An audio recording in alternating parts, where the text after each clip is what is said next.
Halo dan kembali lagi di Windows bersama dengan saya Yusan. Ban clincher masih menjadi opsi yang cukup populer untuk kalangan para cyclist saat ini. Alasannya tentu karena mudah untuk diperbaiki ketika ada bocor di jalan, karena tinggal mengganti inner tube-nya. Salah satu opsi untuk upgrade ban clincher adalah dengan mengganti inner tube dengan rolling resisten yang lebih rendah dan lain sebagainya. Salah satu opsinya adalah mengganti inner tube yang masih menggunakan butil atau rubber diganti dengan inner tube dari TPU. Dan ini adalah opsi inner tube TPU dari Pirelli P Zero Smart Tube. Mari kita mulai dengan mengecek berapa hemat berat yang bisa didapatkan ketika menggunakan TPU inner tube ini. Kita mulai timbang untuk yang batil tube-nya. Saya lepaskan karetnya dulu. Di sini saya mendapatkan 119 gram. Ya, ini mereknya adalah Kenda, saya lupa serinya tapi harganya sekitar 25.000. Mari kita timbang lagi karena ada karet yang tertinggal. Menjadi 118 gram. Dan untuk TPU-nya dari Pirelli P Zero Smart Tube, klaimnya 38 gram. Tapi berapa yang bisa kita dapatkan di sini? 37 gram. Malah lebih ringan daripada klaim pabrik. Tapi ini tergantung timbangannya, mungkin ada yang kurang. Oke. Berat yang bisa kita dapatkan dan kita hemat daripada dua inner tube ini sekitar 81 gram untuk per tube. Jadi dikali 2, 162 gram. Ya, cukup sedikit membantu. Yup, dan mari kita cek hasil untuk pengecekannya. Sebelumnya saya jelaskan dulu seputar segmen yang kita gunakan untuk pengetesan ini.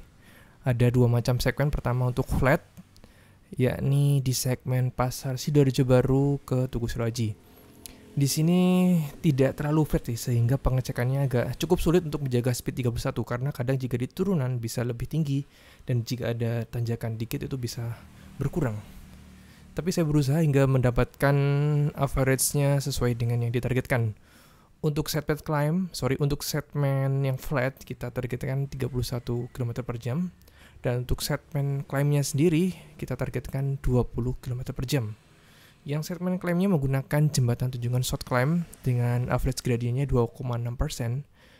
Dan kemiringan tertinggi itu saya menemukan sampai 4%. Dan berikut ada sedikit potongan seputar POV ketika pengecekan di dua segmen tersebut. Di segmen yang sama, average speed yang sama, kita cek berapa power yang dihasilkan dari masing-masing butil tube untuk yang sebelah kiri dan TPU tube untuk sebelah kanan. Di sini kita langsung skip saja ke hasilnya. Berikut potongan ketika flat dan berikut potongan ketika di segmen climb.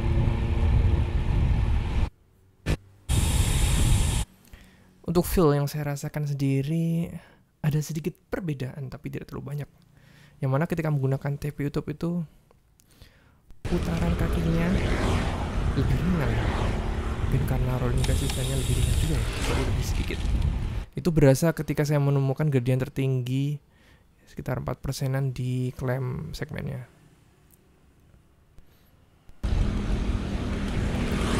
Dan itu sesuai dengan hasil di Strava. Berikut ada hasilnya. Untuk tes butil di segmen flatnya 156 watt untuk average power dengan speed 31, dan di climb segmennya 190 watt untuk average speednya 20 km per jam. Dan dengan TPU resultnya adalah 144 watt untuk segmen flatnya dengan speed yang sama. Jadi bisa dibilang di sini hemat sekitar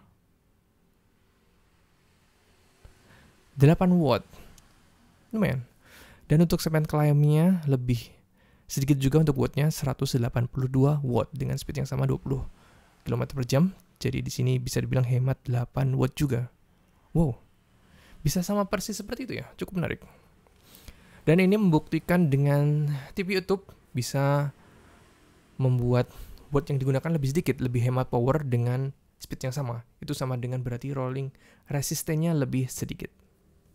Dan kurang lebih adalah berikut perbandingan ketika menggunakan butil inner tube, dan TPU inner tube berdasarkan performa. Terima kasih perhatiannya, sampai jumpa di quiz berikutnya.